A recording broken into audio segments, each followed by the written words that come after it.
हजुर मेरो नाम चाहिँ सबिन भट्टराई हो। र आजसम्म मैले जति पनि बाइकको टेस्ट राइड लिएँ, जति पनि बाइक टेस्ट गरेँ हो, तीमध्ये चाहिँ मलाई हिरो एक्सट्रिम चाहिँ अलि बेग्लै लाग्यो। यसको लुक्स अनि त्यसपछि यसको माइलेज अनि प्राइस एकदम बेटर नै छ।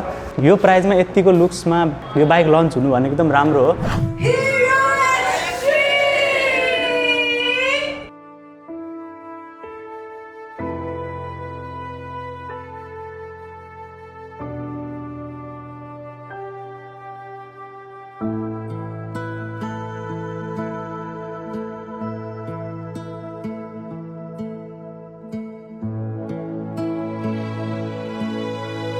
We are launching extreme!